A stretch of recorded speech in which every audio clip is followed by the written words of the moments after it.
And greetings, welcome to the Dividing Line. Yes, we're back again. I'm sorry, 4 times this week. It's like I don't have anything else to be doing. Well, actually, I do. But as I mentioned yesterday, flying up to Las Vegas. Hope so. They've already moved my flight back an hour, which is why we moved this back an hour, because I have to be there as early. I hope the flight makes it. There's a lot of flight cancellations, and I fully understand why. I mean, duh. Everything is grinding to a slow halt. Anyways, I'm not going to get into the depressing stuff today, but we are definitely face planting into a global depression. And I'm not getting into that either. So here we are, and I am not going to continue listening to the Ken Wilson debate right now. People need a break from that. That doesn't mean there has been lots of ongoing stuff. I spent an hour and a half today tracking down a single footnote. And I am now in contact with others who have been looking at this book longer than I have, who are going, have you seen this? Have you seen this? Check this out. Check this page out. He says it's here. It's not there. It says the opposite. We're finding serious issues. Serious issues. I've been looking at the dissertation, and sometimes you'll just read a paragraph and go, what? And it's not. I mean, I'm used to reading very dense scholarly stuff on topics that are. I mean, if you've been reading anything on CBGM, you know. So there's one thing where you can tell that a point is being made. Then there are other stuff where you just go, this just looks like it's sort of cobbled together, and it really isn't making a point. So we're not going to get into that, but I do want to say that for me anyways, there are positives to be taken away from this. I mean, it's always enjoyable. I know that, for example, when I first started really dealing with Roman Catholicism, that greatly enhanced my study of church history. When you're digging deeper and deeper, you'd be challenged on stuff and you get deeper and deeper. And so, for example, I now know much more about such issues as Manichaeism than I did before. Much more about the nature of determinism amongst the Stoics and others than I did before. That helps a lot to clarify things, clarify your thinking, go deeper on things. Early church fathers who believe faith was a gift of God, which Augustine didn't invent. Stuff like that. So you get a lot. Well, at least I try to get a lot out of this kind of a study. I hope that you will as we continue it as well. Speaking of which, let me at least get to the one thing that I was specifically going to be talking about. We may open the phones. I'll see here in a minute. I saw it just like you all did last night, the posting of the video from John MacArthur announcing that the Masters University and Seminary have been obviously talking with the Lockman Foundation, and here's why. I don't think you've even seen this. Have you seen this? This is my Jeffrey Rice post-tenebris lux rebind of a brand new, recently printed 1977 New American Standard. Okay. I went with brown and orange. I've got the orange on the inside and stuff. And what I discovered was, I have a 1977 large print NASB that Jeffrey did for me in beautiful turquoise. And it is a Bible that I've had since probably 1980 something. I think the date's in the front. I forget when it was. But the 77 NASB was the Bible that was the most popular for a long, long time. That was what John MacArthur was using. from probably 77 onward. And then, of course, it was revised in 1995, the 1995 edition. A lot of people now have that, obviously. I always liked the thicker, shorter, but still incredibly readable 77 large print that I had. So that one's bound in turquoise. But then I happened to stumble across this publisher, AMG Publishers, Chattanooga, that are still printing today the 1977. So I bought one, had it sent to Jeffrey, and he did this. And I've been noticing that a lot more of his rebinds recently, because I follow him on Facebook and Twitter, have this non-foil embossing, the imprinting. There's no foil in it. There's no gold in it. It's just the leather itself, I'm noticing more and more Bibles are looking this way. So, what? Yeah. Stamped, yeah. Just straight stamp without foil. Right. So, I've got Sola Scriptura on the front with a Cairo, and then Sola Gratia, Soli Fide, Solus Christus, and Soli Deo Gloria. I'm so thankful that Jeffrey knows the proper forms of those Latin phrases, because there are he's got it tattooed on his brain, probably someplace else too, but tattooed on his brain because he's just heard it so many times now and done it so many times. But man, I can't tell you how many times I see, especially Solus Christus messed up, Sola Christa or something like that. Anyway, so anyhow. So I got this just recently and love it. And I love the 77 NASB because it, I memorized a lot out of that. I started memorizing with King James, and then I switched over to the NASB, and that was the 77. And in fact, here's one of the, this was, anyone remember the Open Bible? Yeah. Open Bible, NASB. Says the Word of God. This was one of them that I used for a long time, right there, especially for memorization stuff. Folks, he's just got Bibles laying all over the room. I do. It's just, they're everywhere. I do. And that's okay. That's a good thing. I got a 1550 Stephanus over there. What do you want? The Open Expanded was what I was using when we first met. You didn't have like a some type of charismatic crazy Bible? I was using the Open Expanded. But you were charismatic crazy. I was a TBNer, yes. Yes. Oh, believe me, I remember. Yes. I remember the first time you walked up to me, and who was with you, what you were wearing, the maroon members only jacket. Remember? Yes. Yeah. And you had a wild look to the eye. How you doing, man? Oh yeah. I was like, gotta watch this one. This could be bad. Anyway, how do we get on to that? Anyway, so 95 NASB comes up. And right after that, I became involved with it because of my King James Only book and defending the textual basis and stuff like that. So I had some involvement there for 6, 7, 8 years, something like that. And then that sort of ended.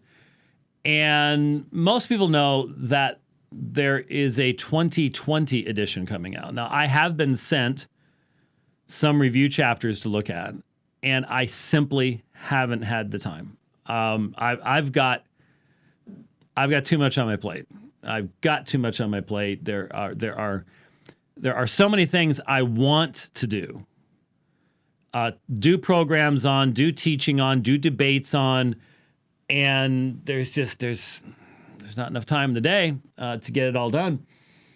So I haven't had a chance to look at it. But those who have felt that for some reason the 2020 is going to go a direction that old-time fans of the NASB don't want it to go. So I knew that, the Preacher's Bible that came out year before last, I think, or maybe the year before that, I remember now, which I do not have. I was offered one, but I said, there's no reason. I use almost exclusively electronic, and I've got these beautiful Jeffrey Rice things. So there's no reason to do that. But Steadfast Bibles, which puts that out, I learned, I forget when, within the past year, has an agreement with Lockman that they're going to be able to continue to produce in 1995 even once the 2020 comes out. They don't have to switch over, which I found interesting. Then last evening, John MacArthur announces on his video from deep in the bunker of Master's Seminary, wherever it is, that they have signed the contracts, done whatever they need to do with Lockman, to where they are going to produce the Legacy Standard Bible, LSB. Sounds like a landing craft in World War II. The LSB, Legacy Standard Bible, which is somewhat of a revision of the NASB. Now, I don't know how long this has been going on. If it's been going on for years and years and years, okay. But if this is a fairly recent thing, this cannot be that much of a revision, because to do a revision where you're literally retranslating and applying standards of how to deal with prepositions and it's complicated. It's a huge, huge task. It's massive. And so I'm thinking this is going to be the 1995 NASB with some upgrades, but pretty much still the same translation. And Dr. MacArthur mentioned two of the upgrades. The first was the rendering of the Greek term doulos, which is translated as servant or slave, because it can mean either servant or slave. I mean, there's lexical information, manuscripts, written works, contemporaneous to the New Testament, that utilize doulos of either one. So you could have a servant who was not technically a slave who was a doulos, or you could have a slave who was a doulos. I mean, that's... Well, evidently, the LSB, Legacy Standard Version, Bible, is going to consistently render doulos in the New Testament as slave rather than servant. I don't have a proverbial horse in this race, a dog in this race, whatever. I'm hesitant to say that you should just always render one particular word in a particular fashion. I mean, aren't there some places where servant would fit better? I don't know. Maybe it's just simply that in our modern day, you're not supposed to use the other word at all. We're supposed to sort of wipe out history and forget that slavery has been a part of human experience from the beginning. And maybe that's what it's about. I don't know. But doulos is going to be rendered as slave, the slave of Jesus Christ rather than servant of Jesus Christ.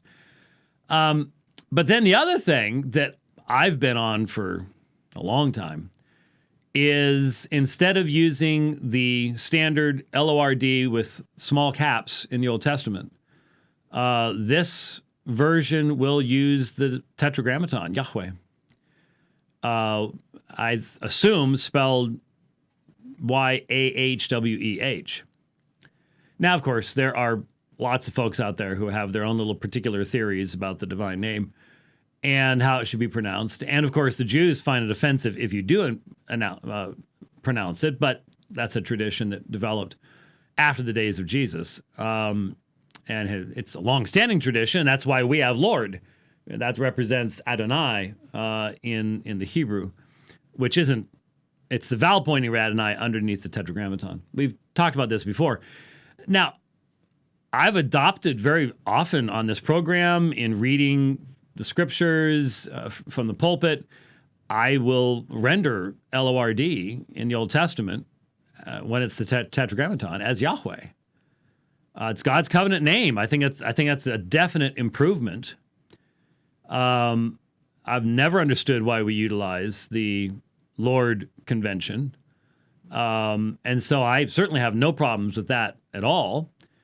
And if anything, it might make it even clearer when you have Old Testament passages that are being cited in the New Testament where Jesus is being identified as Yahweh. I think it would be great if there would be notes identifying each one of those, and notice that Jesus is here identified with words that were originally about Yahweh. I think that's great. I think that's super. I don't know what other changes. I sent a note through a friend, didn't hear back yet. I would love to know if they are updating to the Nessial and 28th, or if even better than that, they are utilizing the ECM, the Editio Critica Major, because Acts has already been done for that. And I would highly recommend that they do so. Not that much of, less than what? Less than 100 major places between Acts and the general epistles, where there'd be a difference between the Nessial and 27th and what would be in the ECM. But I think it'd be a good idea. Haven't heard back what the textual foundation for the New Testament is, but we'll let you know. This sort of introduces an odd situation where you have a single translation that is now dividing out into various utilizations. I mean, you got us old folks with our 77s, and then you've got the 95s. There's plenty of them running around. And then you're going to have the 2020, and then you're going to have the Legacy Standard Bible. That's going to have, it could have a really broad appeal. I don't know who's going to own the copyright on it, but if Masters is given the freedom to really roll with this thing and to put it into study Bibles and into electronic versions and everything else, then they should just copy what Crossway has done. Because Crossway killed the NASB. Because Crossway outmarketed Lockman 47,000 to 1. And because when I first started in seminary, the NASB had the field. ESV comes along, and man, they got into people's hands, and they just let people use it and do stuff with it, and drove the NASB right out of the field. As far as popularity, sales, that type of stuff goes. So if they have the freedom to do so, man, I wonder what could be done with it. It could go a long way, because the doulos thing I'm non-committal on, but the Yahweh thing in the Old Testament I think is a great idea. And there are some other things they might suggest along the way, but it's too late for that, I'm sure. But still, fascinating stuff going on there. So I said I'd mention that, and so you might want to be keeping an eye out for that. This could keep Jeffrey busy for a while, because everybody who has their NASBs wants to get their Legacy Standard Bibles and send them off to Jeffrey to get the fancy dancy stuff, fancy dance cover. But we'll see. But that'll be interesting. Now, one little thing that I have been looking at and would remind you of. Let's go ahead and open the phones. 877-753-3341. We only have 40 minutes left in the program today. I would like to add, folks, I just now found out. So when you call me up and you ask, when is James going to open the phones? I just now found out. So that's how this works. Just letting you know. Yep. That's how we do it. I don't... I imagine there's a lot of webcasts and podcasts and stuff where there's like a schedule, and we're going to do this amount of time, and they sit around in meetings and do this, that. We do not do that. We do not possess the capacities and abilities to organize ourselves in this fashion. I just come running in here and go, what are we going to do today?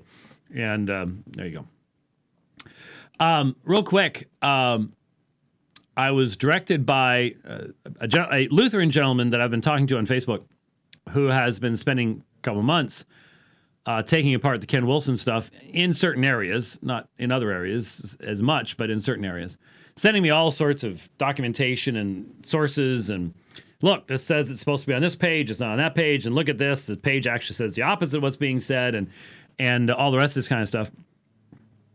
And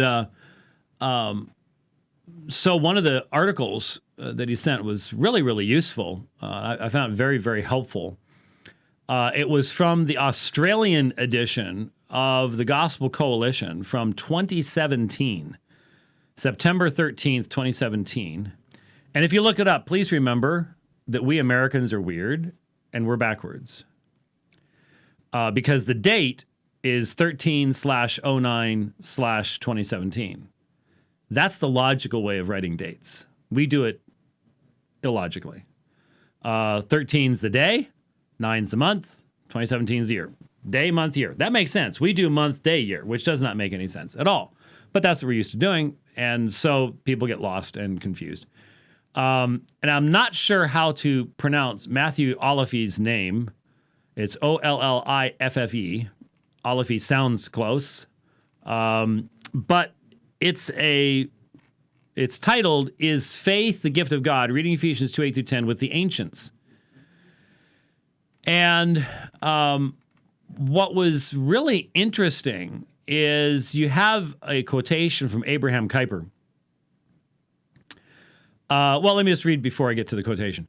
First, classical Greek literature, the Septuagint, and the New Testament provide evidence that this, and I'm referring to, for by grace you've been saved through faith, and that not of yourselves, it is the gift of God. So you're probably aware of the fact that in the Greek language, tuta, which is translated this, that, in this context would be, and that not of yourselves, that tuta is neuter. And neuter, there is nothing neuter in the preceding section, the preceding phrase. And so people have said, well, it can't refer to faith, but it can't refer to grace. And you have been saved is masculine, it's a participle. So there's nothing in the preceding section that is neuter. And I have explained this in light of the fact that the neuter can be taken to wrap up an entire preceding clause. So I understand that everything, grace, salvation, and faith, is encompassed within the that not of yourselves is the gift of God, not as a result of works. So no one may boast. So, because if you insert mankind into the grace, into the salvation, into the faith, then he's going to boast.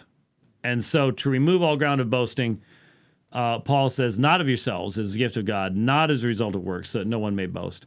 For we are his workmanship. Not he has provided for us. Paul wasn't a provisionist. It says, I say he has provided the possibility that we then can synergistically cooperate with him to bring about our salvation. We are his workmanship created in Christ Jesus for good works, which God prepared beforehand so that we would walk in them. And so probably one of the most balanced sections of Scripture on this particular subject.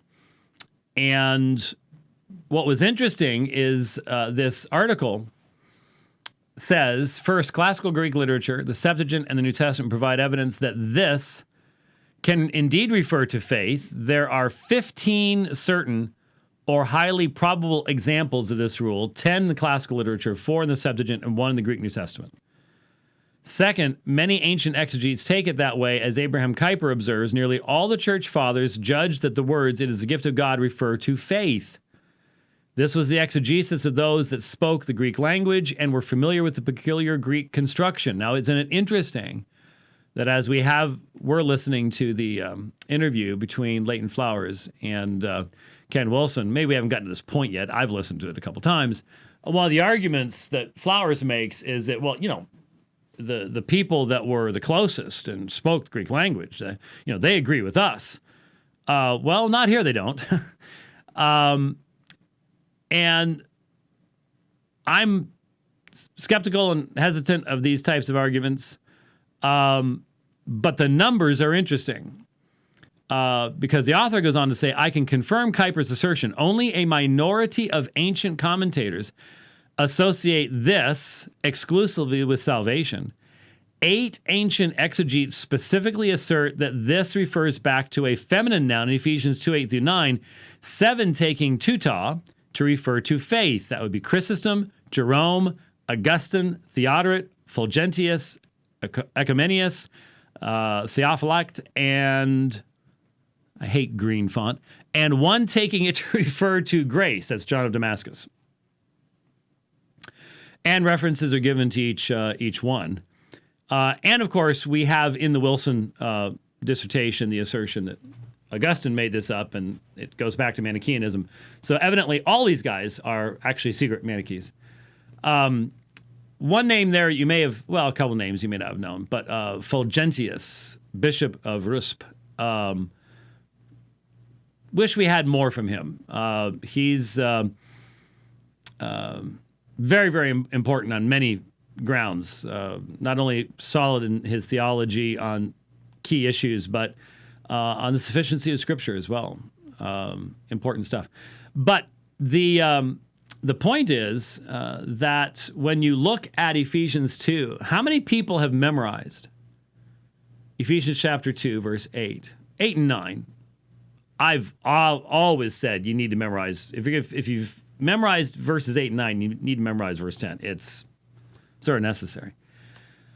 But how many people have ever stopped to think what that or this refers back to? And how could you have any meaningful discussion of it if you're a King James onlyist? The King James translators themselves would have said, well, you make recourse to the original languages. But that's not something that King James onlyists do. But it's fascinating to think about how many people have memorized verses. And this has happened to me. I've got verses memorized, and then years later, you're doing deeper study, and all of a sudden you go, actually anymore, once you get to my age, this is how it happens. You see something, and it used to be you'd go, wow, I had never thought of that before. Now at my age, you go, wow, I probably thought of that before, but I forgot. Just, it's gone. It's exited, left, stage left. So if you want to look it up, is Faith the Gift of God? Reading Ephesians 2:8-10 with the Ancients, Matthew Oliphey. TGC website, Australian edition, September 13th, 2017. Look it up, enjoy, have fun with it. And there we'll go from there. All right, let's get a few calls in here. We've got about half an hour. And let's, I guess, start at the top with Caesar? Yes, hello. Hello, sir. Hi. Oh, I'm so nervous. Why are you nervous? Are you out and about when you shouldn't be? Will the Gestapo get you and put you away No. for breaking quarantine? Do you have your papers? Sorry. No, I am actually inside. I've been inside for quite a bit. Well, I'm But sorry. I do have to work. Yes, well, that's good. If you can still work, that's the important part. About a third of our fellow citizens won't be able to do that very soon. So, anyways, literary criticism. What can I do for you? Yes. So recently, I've been taking a class on Luke and Acts, and the professor is big on this literary criticism, and he sometimes calls it reader response criticism. Response? Reader response. Reader response. Okay. Yes. And so recently the class, some of the stuff that he says in class, he talks about how like John the Baptist was a promoter of social justice, that Luke never mentions John actually baptizing Jesus. He puts Luke late 1st century, saying that he borrowed from Mark and Q. Actually, today in class, he said that in Luke, Jesus' death does not have. Luke never mentions that Jesus' death has atoning significance. Right. And I wanted to ask if any of this is actually valid, if it's actually like some of the stuff that he says really confuses me. Like, is this really what, I guess, scholarship is? I mean, well, it's what Mark was wrong in his ending. Yeah, it's what modern scholarship is. It's when you are willing to take the text apart, ignore its own context, assume that one author, for example, will contradict himself. Start with the assumption that whatever has been believed in the past isn't right. So you can look at Luke Acts and you can take it apart, even though you don't have any manuscripts to do this. You don't have any historical hard documentation that does this. You can theorize. Almost any modern commentary, not all, but almost any modern commentary you're going to pick up, whether it's on Luke, Acts, or John, or whatever, is going to indulge in various theories of redaction criticism. And so, for example, when you look at John, well, maybe there was an earlier version of John that didn't have chapters 14 through 16, and that got added in later. And so therefore you can theorize this, you can theorize that. And when you're looking at Luke, Luke's a little bit tough because he obviously knows his history really well and is obviously using external sources, but because he says he's using external sources, because he's collected eyewitness testimony and stuff like that, then you can start taking it apart as to, well, maybe this represents this source that Luke depended upon, and maybe this represents this source that Luke depended upon. And then someone else would come along and say, no, I'm going to come up with a different set of indicators of sources, and then you can get published doing that. And this is what you find in most modern commentaries is not a whole lot on the actual meaning of the text or how what Luke says is relevant to what Paul says in Galatians or anything else. It's this kind of stuff. It's redaction criticism, form criticism, not textual criticism, mind you. That's different. Textual criticism has actual hard manuscripts where you can look at what manuscript says and what another manuscript says and deal with variant readings and things like that. When you're dealing with redaction and form criticism, you're dealing with theories about materials we've never seen and probably won't ever see because it's all theoretical. But it's all based upon the idea that, well, what's been believed in the past can't possibly be the case. And so we are free to create contradiction and error wherever we want to see it. And we will never, ever give the author the benefit of the doubt. No. If it's a biblical author, the assumption is that he's wrong. And because Christians down through for 2,000 years almost have been explaining alleged contradictions and things like that. We've already had all of that. We don't need to do any more of that. The assumption is everything is a mess. And so you can delve into mythical sources and influences and all sorts of stuff like that. And it's how you get published.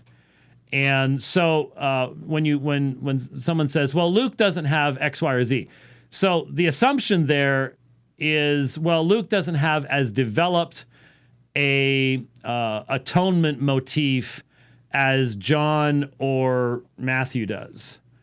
And so if you then buy into literary dependence, which your teacher obviously does and large majority of scholars do, you now have to explain that because he's got Mark, it's in Mark, so why isn't it in Luke? And so now you get to be a mind reader removed by over 1,900 years from the author. That's lots of fun. That gets lots of articles written and books published, and that's just a gold mine when you start trying to be a mind reader And that's why I've always said, starting with literary dependence, saying that Mark is first, Matthew and Luke both have him and change him, and John doesn't know what in the world's going on, raises far more questions than it ends up answering. But it does allow for a lot more writing of articles. So there you go. So what you do is you mind read Luke and try to come up with a set of sources that maybe Luke would have had that would explain something like this. A lot of people would say, well, that shows that the salvific motif only existed within a part of the Christian movement. Because then you bring Bauer in, and Bauer, of course, his theory was that the early church was a mishmash of 47,000 different perspectives, and only over time did the Orthodox eventually win out. And so you can find you can divide stuff up in a million different ways. And yeah, that's what scholarship looks like. If you go to SBL, the Society of Biblical Literature meeting, which that's one meeting I wouldn't mind getting wiped out by the pandemic thing. That would not cause any harm whatsoever if that got canceled. But if you go to SBL and you look at the topics and you go listen to the stuff, this is all you're going to hear. That's why they're there, is to write stuff like this. And it ends up going every which direction. And so it's very confusing, no question about it. And it's confusing for a student to have to try to dig through all this stuff and then find the older voices or the still sane voices that will say, well, let's look at this and let's not start with a set of assumptions that all these people had no idea what they were talking about, contradict themselves all the time. Let's actually think about what if this is what Christians have believed it was, and let's look at it that way. Oh, wow, a lot of these issues just disappear immediately. Isn't that interesting? We're still out here. That literature is still out there, but it is the market is flooded with a lot of other stuff, and I went to a seminary. My first master's degree was from Fuller seminaries, and I had to learn all that stuff. I now know why I had to, many years later, but I had to go through that stuff. So you're not the first person to have to run into all that stuff, but you can still learn from those courses. It sounds like it's an online course. No, this is actually a course at I'm a student at Boston College. Boston College? Oh yeah.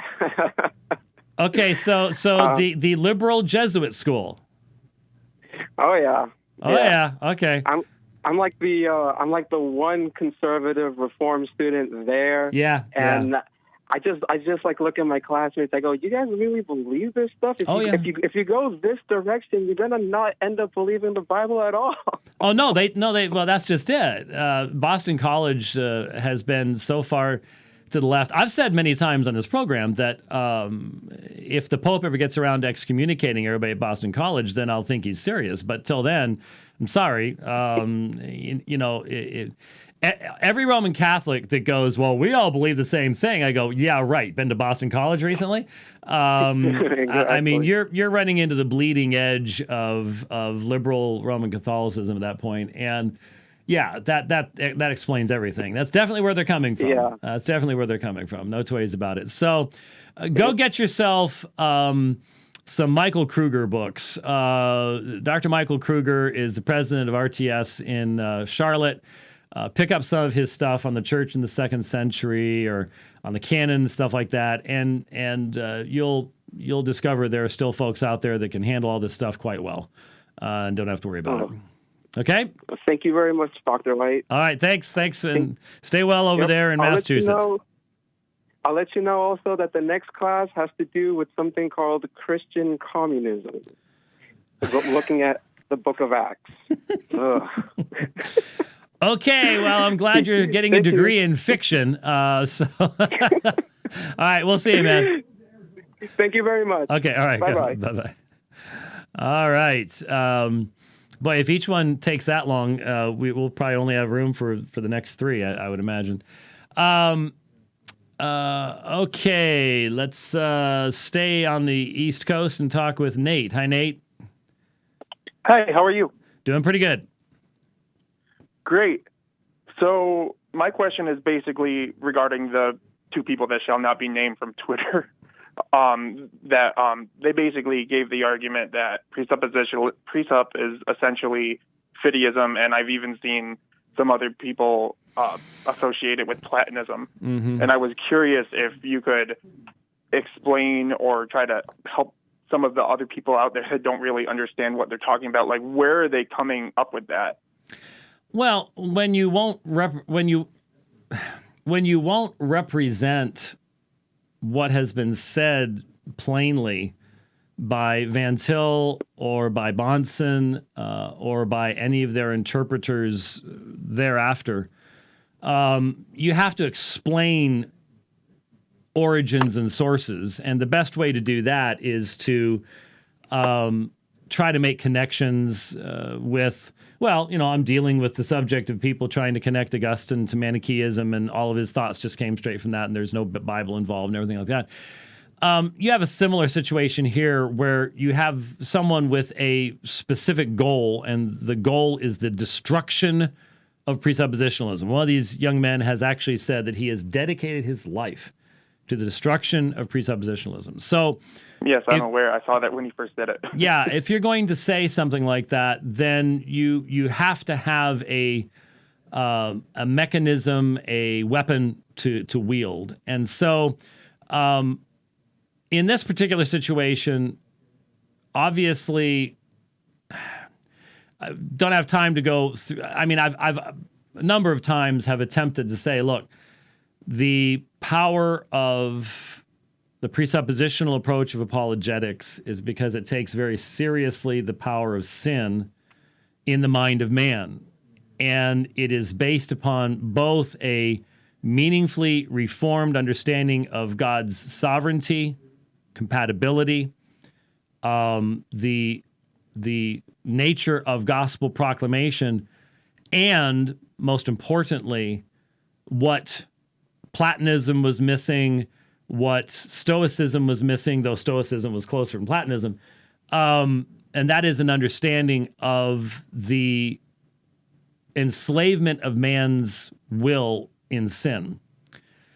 And hence, we're just simply seeking to adequately apply the foundational revelation given by the Apostle Paul in Romans chapter 1. And as a result, are in an overarching sense seeking to not elevate the rebel sinner to the position of judging the existence of God, because the apostles don't do that. They do not invite rebel sinners to the position of judgment. And in fact, it was when Paul introduces the resurrection and says that by this resurrected one, God will judge the world, that the philosophers on Mars Hill are like, come on. Yeah, now you just went too far. That's, the real issue has to be, are we asking a rebel to judge the existence of his judge, or are we announcing to the rebel that he will be judged by his creator? And how do you do that consistently? And so I really think that even though some of these men claim to be reformed, when you listen to what they do with Romans chapter 1 and basically have to stand on their head to turn it into something other than what would fit in the rest of the book of Romans, I think that really is the issue. I don't know that arguing philosophical terminology is going to get you very far because, for example, what form of Platonism are you referring to? Are we talking Neoplatonism? Are we talking Platonism of this century, of that century? How about in this particular writer or in that particular writer? And the reality is that you can go all sorts of different directions. And fideism, just simply have faith, that's just a straw man. That's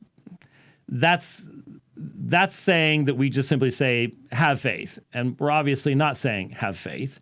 That's not the foundational situation. It is, however, a recognition. Presuppositionalism does have as part of its assumption that if the world is created as God says it is created, then there is an ultimate authority to be found only in God himself. And so I think they confuse whatever they want to identify as fideism with the necessary recognition of ultimate authorities.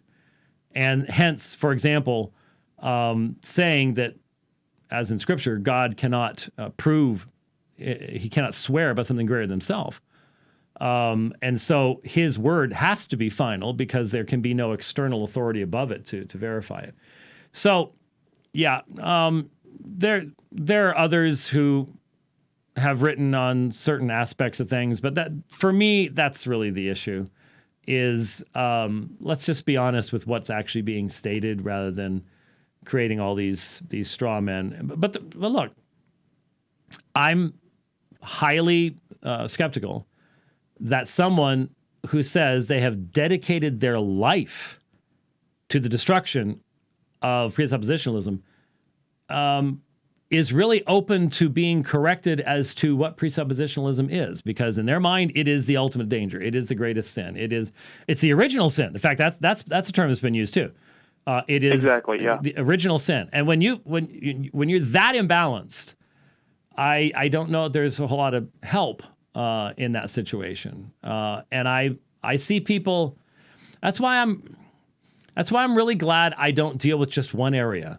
Sometimes I feel way too scattered and drawn out, but that also helps you to remain balanced in other areas too, and not lose your footing. Yeah. And I think that's what's happening. Yeah, I mean, I'm getting a PhD in mechanical engineering, and I barely understand half of this philosophical argument back and forth. Yeah, between but Nate, you know why that is, because if you're in mechanical engineering, there is a certain vocabulary. It's a shorthand that allows you to express complicated things in a brief term so you and another engineer can get past the basics and get to the more important stuff. That's all you've got when it comes to philosophy. That's all you've got when it comes to theology. It's just the technical terminology. And I know you're not supposed to tell people that. Well, but it's true. Once you learn the vocabulary and what it's referring to, a lot of the mystery is actually removed. And the problem is, especially in philosophy, there are so many different perspectives, and it doesn't matter what you criticize. I don't care how many times I've criticized Molinism. I'm going to encounter a Molinist and go, that's not really what Molinism is saying, because I'm not sure that William Lane Craig is correct. And so you end up with this scattering of everything. And you can imagine what would happen in mechanical engineering if you did not have some type of canons of what terms mean. You wouldn't be able to design or communicate. But that's what you get in philosophy. That's a problem. So, well, I mean, maybe it's because they don't actually have to build machines for a living that can run the economy and everything. Yeah, the plane that I'm not getting on a plane built by a philosopher. No, not happening. Yeah. Not in this life. Mm-mm. Hey, Nate, we got 3 more calls to get to. Run out of time. Thanks for your phone call today. Yep. Have a great day. Have a good day. Yeah, I'm not getting on a plane built by a philosopher. No, Russ. Hi, Russ. Gotta keep moving here. Glad to speak to you, Doctor. Since I've been held prisoner in my own house by our children, I've been looking at your study on Hebrews. Yes, sir. And you make an excellent proof of why Hebrews had to be written before the fall of the temple. Yep. My question is the Gospel of John. Yes. Since they mention Lazarus, Joseph of Arimathea, and Nicodemus, I've seen it theorized that these guys had to be dead before John wrote about them. But do you have any thoughts on, like you did with Hebrews, as to exactly when John might have been written, before or after the temple? Right. Well, of course, we know that the standard answer on that is to put John in the last decade of the first century. That's the standard answer, theorizing that some of the persecutions that the reason that John is on the Isle of Patmos is because of a persecution under Domitian at a later time in Roman history. There are interesting counter arguments, and I'll just let you know if you want to read some of those counter arguments. You might want to look up Kenneth Gentry, who will argue for an earlier date for Romans and will argue that it's pre-70. And now that's going to get you into a lot of discussion as to which persecution is being referred to at certain points in the New Testament. You know, I wish we had a dated manuscript or something like that would answer this with finality. But there are some really interesting counter arguments. There are some issues that would then be impacted in the study of eschatology, depending on when these books were written. And especially the dating of Revelation would be very much impacted as well. And aside from all that, Russ, you also have the very interesting discussion. It's a valid discussion, but an interesting discussion between people who would say that you have the Apostle John and then you have another John, who is John the Elder, who they distinguish from the Apostle John. And is that a possibility? And there are some solid scholars, real brilliant folks that adopt that as well, that you'll probably run into. But it's a fascinating area, and I'm not. I don't think there's really almost any question at all about the dating of Hebrews. The book just doesn't make any sense if it's post 70. But I've been reading over the past couple of years some of the arguments for an earlier date for John, and they've got some really good arguments, but I'm not decided absolutely one way or the other on that. It's definitely fascinating stuff to look into. So you can't say which way you lean right now. Well, I'm leaning toward the earlier date, but I was raised with the later date. And it's just one of those things where there's a lot more reading you could do. And we're not talking about something that you have a specific revelation that decides. That we just don't have any dating as far as that's concerned. But like I said, I am aware of the fact that will then impact how you interpret certain other elements of what would be called the Johannine corpus. But there's some... There's arguments on both sides, and so I haven't made up my mind on that. Well, now you've got me headed in another direction, since it looks like I'm going to have a lot of time to study. There you go. I'll follow up on that. Thank you. All right, thanks, Russ. Have a good one. God bless. All righty. Russ has been imprisoned. Sound like he said he was imprisoned by his kids, but that's what he said. All right, let's talk to Blake real quick. Hi, Blake. Hey, Dr. White, it's good to hear from you again. Yes, I call you every day. So, what? I call you every day. Well, it's more like I talked to Rich on. That's what he said. Yes. Time. Yes. So really quickly, because I know you got a lot of stuff to do. So I've been doing, a lot of researching in the Greek language and everything. And I noticed with some words they use what's called Alexandrian, and I did some research on it, and it was from like Egypt and also from Alexandrian the Great. So I'm a bit confused. So regarding all of this, when it comes to the Greek language, what does it mean that it uses an Alexandrian wording, if you catch my drift? Well, that wouldn't be a pronunciation issue. The only thing that I can see that would have any meaning there is an Alexandrian reading. In other words, the standard terminology, which is being challenged right now, will probably pass away, but the standard terminology that still exists in a lot of commentaries today is to recognize Byzantine readings versus Alexandrian versus Western, sometimes Caesarean. Those are manuscript families, and so if a scholar uses the phrase Alexandrian wording, he'd be referring to a situation where you have a textual variant in the manuscripts, and the majority would read one way, but then the Alexandrian reading would be different than that. And so it's not an issue of how it's being pronounced; it's actually an issue of what the actual reading is. So, for example, the Alexandrian reading of John 1:18 is homogenes theos, the unique God.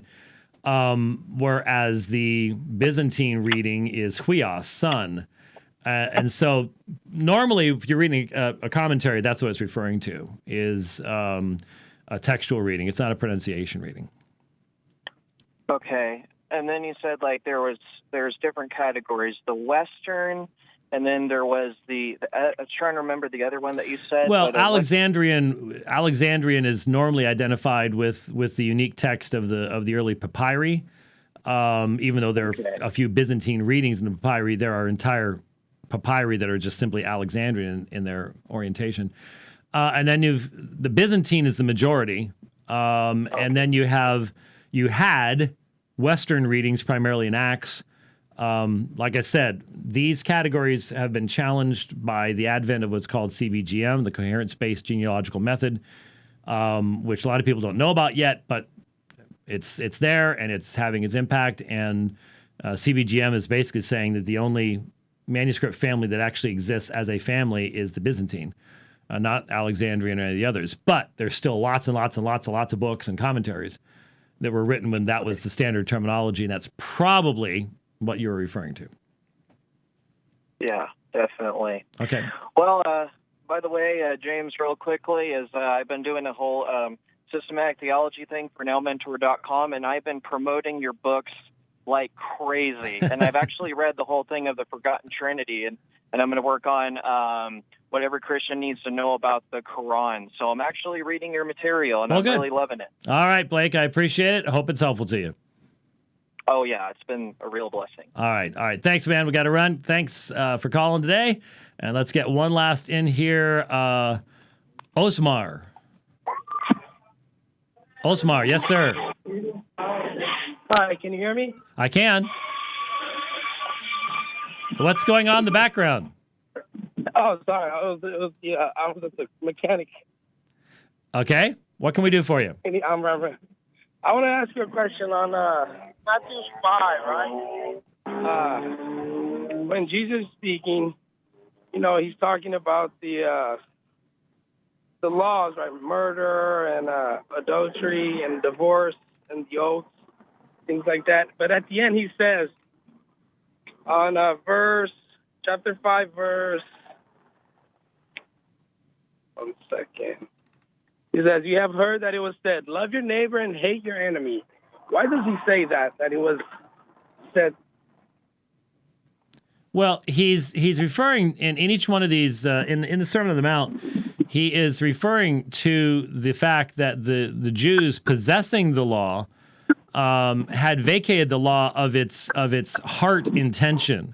So, for example, when he says, you have heard that it was said, you shall not commit adultery, but I say to you that everyone who looks at a woman with lust for her has already committed adultery within his heart. He's not saying that wasn't what God revealed. What he's saying is if you simply reduce the law to a set of standards and do not deal with the inner person and the reality in your heart, that you're not understanding the law to begin with. And so it can't not be understood as Jesus just getting rid of these things and saying this was bad stuff. In reality, he is taking that external law and he's bringing it internally. So do not murder, but do not hate your brother, because that's where murder starts. And so he's taking the law and he's applying it in the heart, demonstrating that the real place that needs to be changed is the heart. You can say that you're being obedient to external stuff, but that doesn't really make you obedient to external stuff. It's the change of the heart that really, really matters. So hopefully that's helpful to you there. And we are out of time here on the program today, but we did get four programs in 1 week. Congratulations to us. I'm not sure what we'll do next week, but we will, Lord willing, as long as I survive driving a van that can only go so fast from Las Vegas down to Mesa, Arizona, that's what I'm going to be. In fact, I just, if you really want to pray for me, I'm concerned that my flight might not make it. They keep playing around with it and stuff, and but I got to be up there tomorrow. They need a driver. My family needs drivers, so I'll get up there one way or the other if I have to rent a car and drive up overnight. And that's a long drive. Long drive. I'll have to find. I can think of some people I might be able to find online to listen to that would keep me awake, just out of frustration. But anyways, so Lord willing, we will be back next week here on The Dividing Line. Thanks for watching. We'll see you next time. God bless.